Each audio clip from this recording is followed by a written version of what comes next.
My guest today is Anjalee Narenthiren. Anjalee is a speaker, program director at the Startup Dojo, and host of the Youngpreneur podcast. Anjalee is an international VEX Robotics champion, having beat over 20,000 teams in 2 consecutive years. She also founded her first startup at age 15, which I think is absolutely incredible. You are going to love this episode because we talk about the Youngpreneur advantage that's helping ambitious teens change the world, how to overcome common stumbling blocks as a startup, and confidence tips from a keynote speaker, because Anjalee has been invited to speak at the AI World Forum and at Google. So at this point, she has already been invited to speak to over thousands of people to share her experiences. Please welcome Anjalee. Are you ready to scale your business in a way that's aligned with your soul and profitable? I'm Casey Rossi, a business and leadership coach. I've been a full-time entrepreneur for 30 years and love business. I help conscious leaders increase their impact and optimize their lives. Join me each week for tips and deep conversations on cultivating confidence, increasing your visibility, elevating your vibration, and leading with purpose without burning out. Let's go. Anjalee, welcome to the show. Thank you so much for having me. Yeah, Super excited to be here. I'm really excited to have you here. I loved our time on your podcast, The Youngpreneur, and I was so struck by your insight and wisdom and just how to navigate an interview. So I'm really excited to turn the tables and have you on the other side. And one thing right off the bat that I would love to learn from you is, what do you like about podcasting? What is it about the podcasting platform that lights you up? That's a great question. And I think I might want to turn that back on you.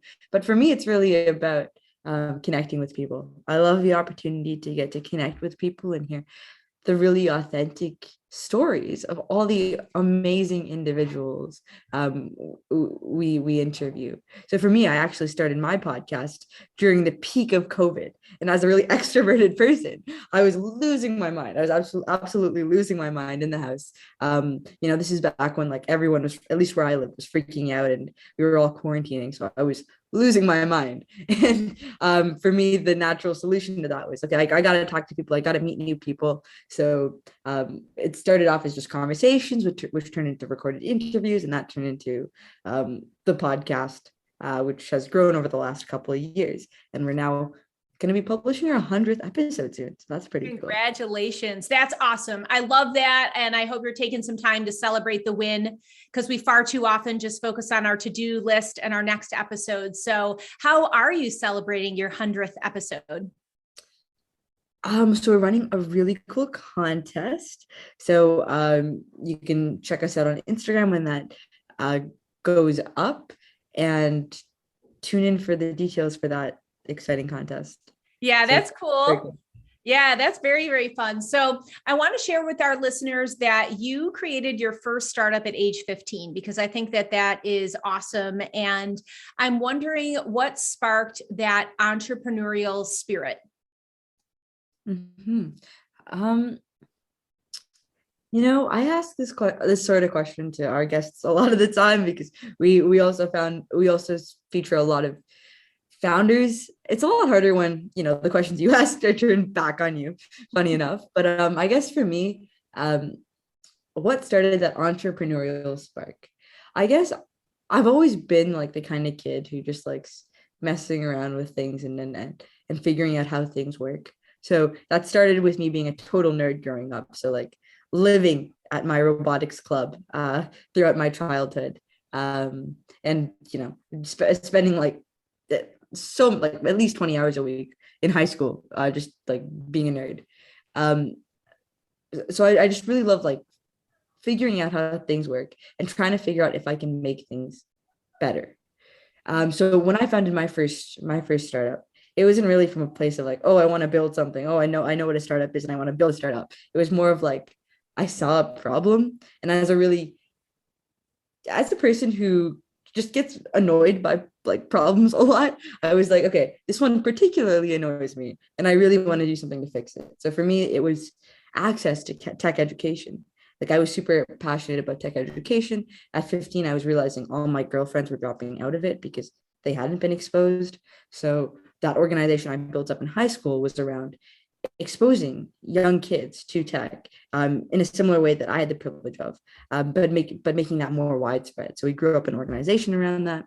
We're able to impact over 1,000 kids, and I had a really cool experience with that, and it taught me so much more than anything personally I think I learned in school. It taught me so much, but I also learned that starting startups is really hard. It's really valuable, but it's really hard, and school does not help students learn anything like practical in that sense.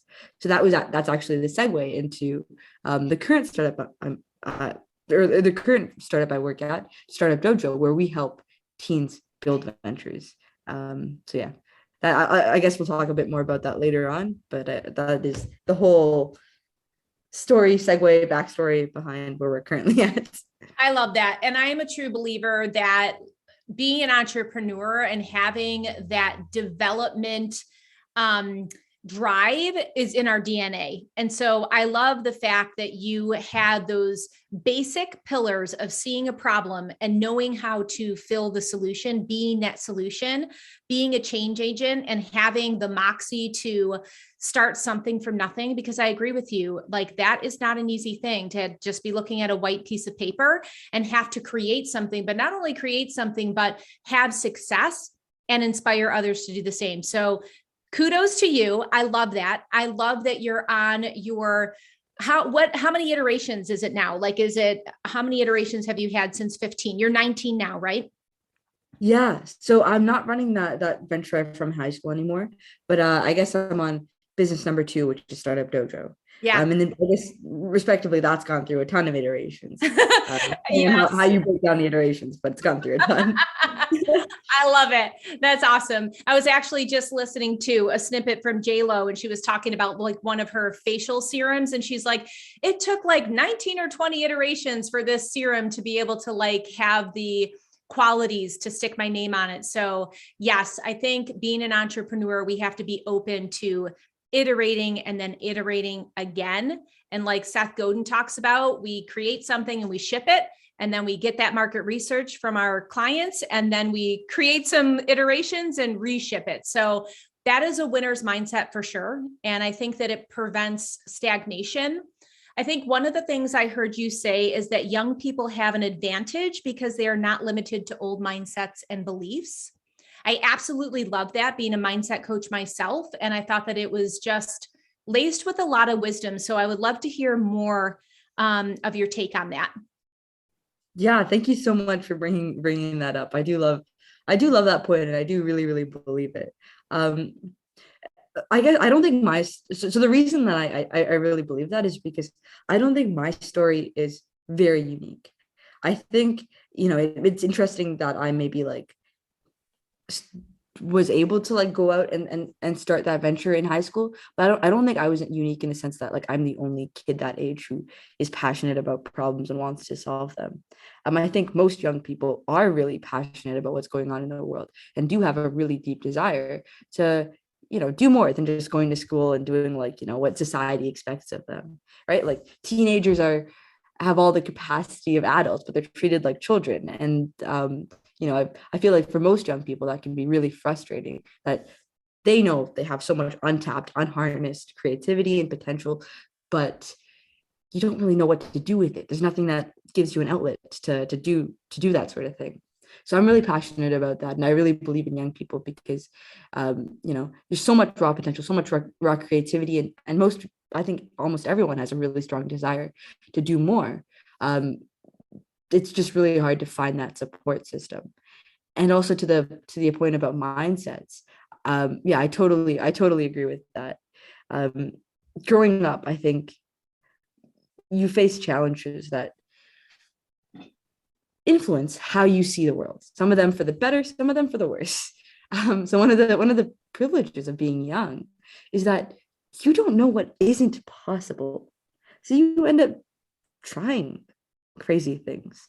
Yeah. And because you're, just oftentimes naive enough to do it, in my experience, it was like a naivete that pushed me to make that leap at 15. But because I was naive enough to do something that maybe a lot of older people might have thought was impossible or unfeasible, I was able to begin this whole journey. And I've seen that same story with so many of the teenpreneurs we worked with, where just young people, because they don't know what is impossible, they go out and create it. Like we have one student who was passionate about climate change, so she went out and taught herself about electronics and built a device to help save water at 14 years old. She, like, imagine, I couldn't imagine a lot of adults going out and doing something as bold as that, because they'd probably just cross that out in their mind. So I That's think there's so many amazing. stories like that. Oh, I love that. I love that story. And climate change seems like such a ginormous thing to tackle. And I love the fact that she was brave enough and had that moxie to just be like, yes, I'm one person and I can do it and I can make a difference. So that's extremely inspirational. I think the other advantage that young entrepreneurs have is they are less having these limiting beliefs from all the decades of times when maybe they didn't challenge themselves or they failed, and they're using old information to inform new decisions or being in the present moment. And so I love the fact that you have more of this confidence and moxie, but I think that more to that is the taking action. Because what I see, I have 7 nieces and nephews, all under the age of like 22. So I've been able to have this insight. And what I see is just this, confidence, and also being willing to fail, like being willing to try and not feel like you're a failure or a flop if just like idea 1, 2, or 3 didn't work. Has that been your experience as well with the people that you've mentored? 150%, 150%. Yeah, I think that's why I love what I do so much, because I just get to be surrounded by so much of that enthusiasm and passion, where people, like these really smart people, are working on really, really hard problems and they're falling on their faces a lot. But unlike what I'd probably see if I was working with older folks, or what I've seen working with some older folks, all of the young people I work with have that moxie to get back up, and not see it as a reflection onto themselves, and really see it as, this is just a learning point. This is just version 1.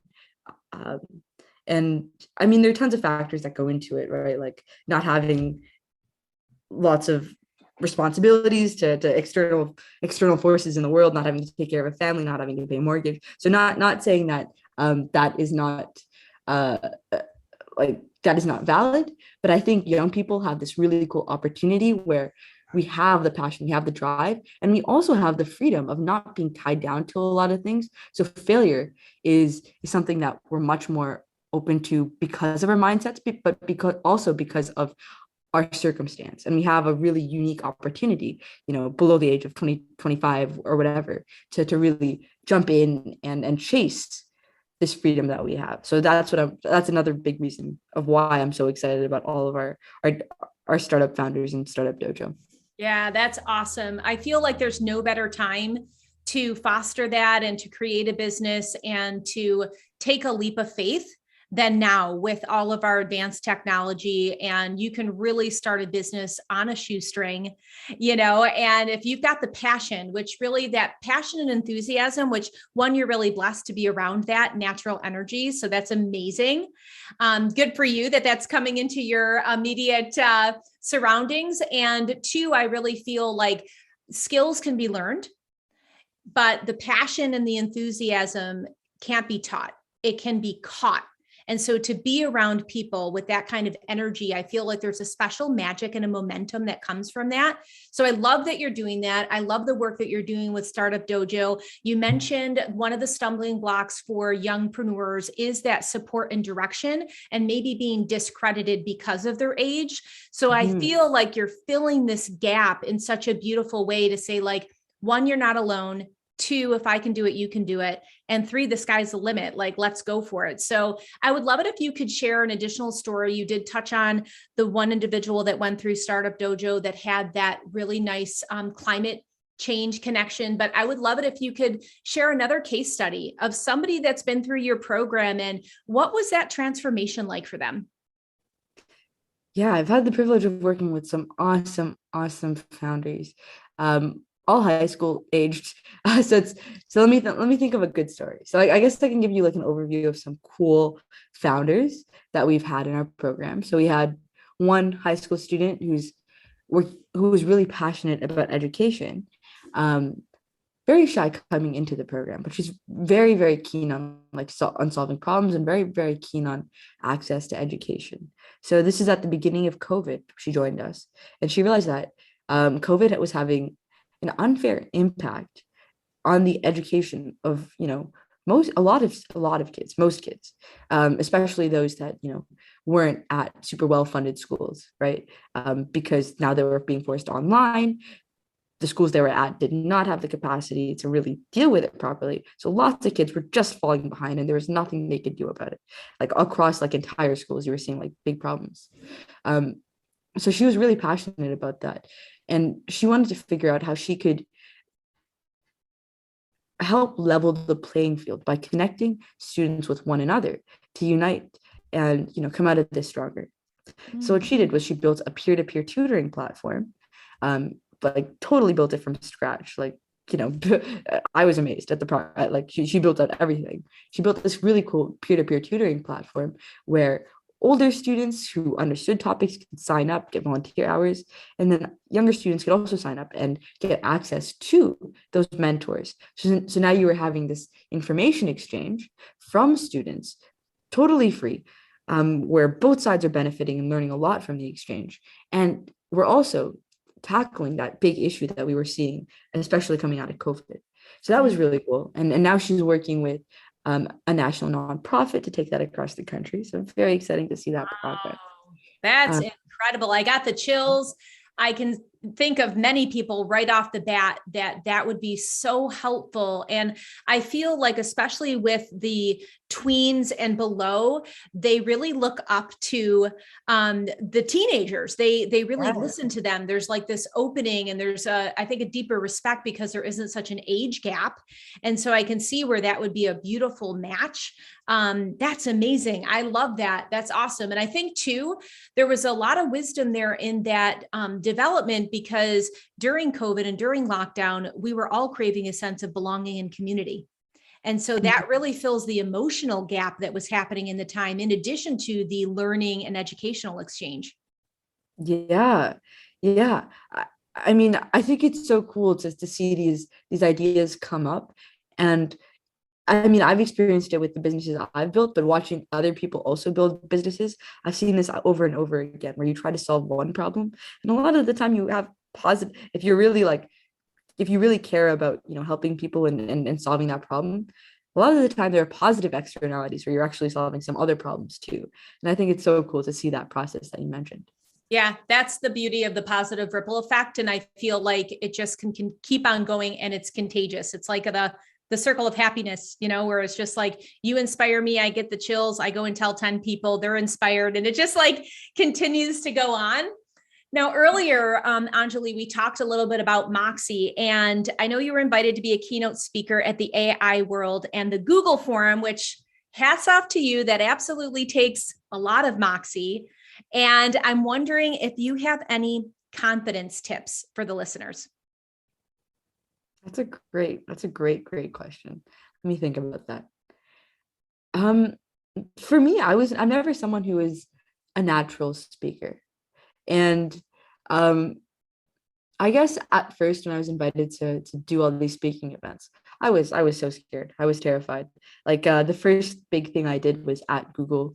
They invited me to come to like their headquarters and give a talk at like this big robotics workshop about my experience as a girl in STEM. And also like, we'd won the international VEX Robotics tournament that year. So also sharing about that. And I was really scared. I felt a lot of imposter syndrome, first of all. Second of all, I was like, I'm a kid. Why does anyone want to listen to me?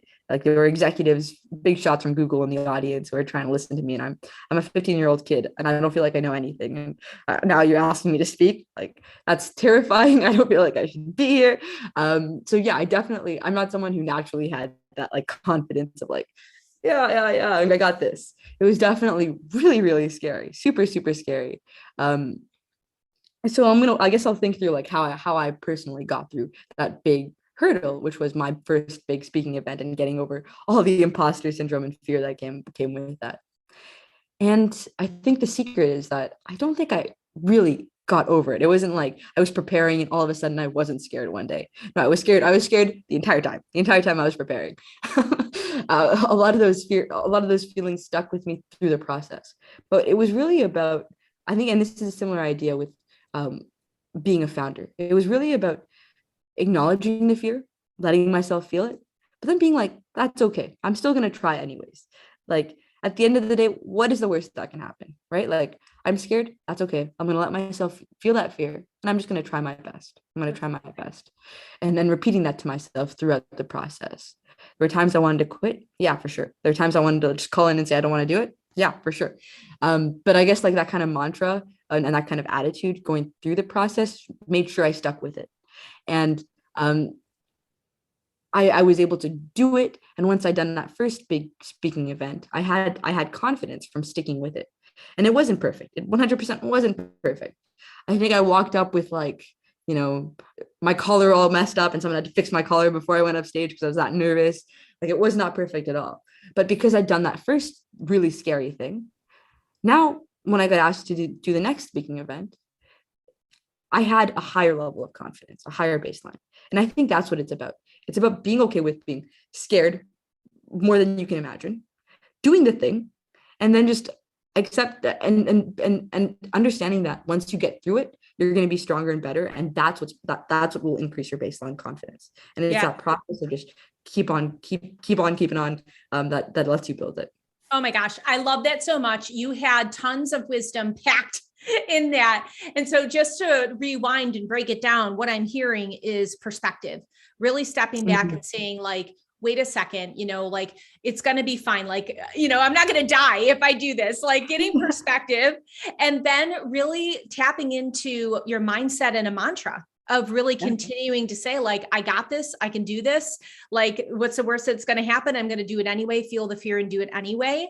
And then taking imperfect action, that's huge. And I think that that's also something that we all need to hear, because perfectionism really does hold us back. It keeps us in stagnation and overthinking, and it also prevents us from sharing our gifts with the world. So I love that you're talking about taking imperfect action.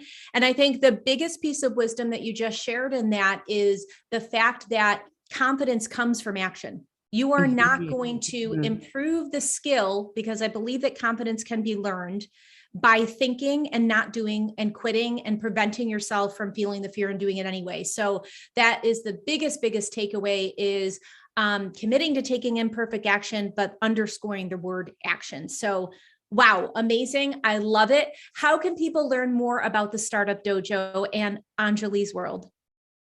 Check us out at mystartupdojo.com. We have thanks to some awesome partners, we have a really, really cool scholarship program going on. So if you are a high school student, if you know any high school students who are really ambitious, gritty, have that kind of moxie we've been talking about, please encourage them to apply for the program.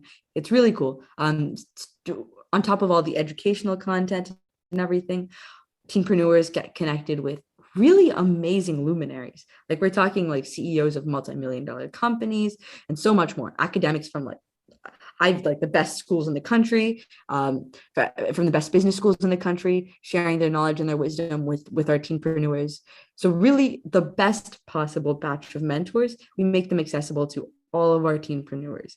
And, all of our, and it's really cool to see, all the success our past teenpreneurs have been able to accomplish, from being invited to pitch on Dragon's Den, which is like the Canadian version of Shark Tank, to creating a lot of impact across the country. So learning how to build financial freedom for yourself and like build a team and then build a business where you're actually having income come in. So huge breadth of really cool things our teenpreneurs have been able to do. And I highly encourage anyone who's interested, who has that kind of moxie, that ambition to do more, to please check us out and take advantage of that opportunity. It's totally free, just to apply.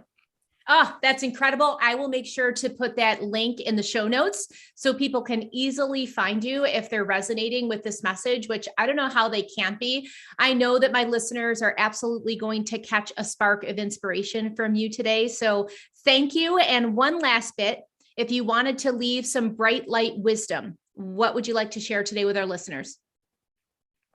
I think I just want to really hit home on that message from our discussion on confidence. I think that it applies to confidence and also every other skill. Any skill you want, I think it's going to be built through action. And understanding that the fear you feel in maybe pursuing that skill is just a part of the process. And in order to get to the other side, you just need to do the thing, be okay with the fear, feel all the unpleasant feelings that come with doing something hard, because that's the point. Like, that's how you grow. You need to you need to feel that fear, feel all the uncomfortableness to get to the other side and slowly level up the confidence, level up, the public speaking, level up whatever skill it is you want to build. So I really want to just highlight that and keep encouraging everyone to just, go on, do what scares you, do what makes you uncomfortable, because that's how you grow. Yeah. Spoken like a true sage. That was absolutely a tweetable. Thank you so much. It was really a pleasure to see you again, Anjalee, and I hope that we can cross paths again in the very near future. Me too. Thank you so much for having me on the podcast. I loved having you on the podcast, and I'm so excited I got to also speak to your listeners. So thank you so much. Yeah, I appreciate it. Until next time, breathe joy. I hope you enjoyed today's episode with Anjalee. I love getting a fresh perspective from the younger generation. I feel that many times we can get stuck in our own patterns and really become stuck in a rut. And it is amazing how you can burst out of that by getting inspiration from the younger generation that just has a different lens that they live their world through. So she was a perfect example of somebody that feels the fear and does it anyway. We can absolutely learn from that. Okay, if you loved this episode, head on over to lovethepodcast.com/brilliance, because I love to see your ratings and review. Molly C1 from the US says 5 stars. Actionable info. No fluff here. I love how Casey always asks for and gives practical tips and examples. Molly, thank you so much for taking the time. I'm actually hearing that more and more, how direct I am. So I'm thinking that that's a good thing based on your feedback. I really appreciate you taking the time to share, and I would love it if you could take the time to share your feedback at lovethepodcast.com/brilliance. Thank you.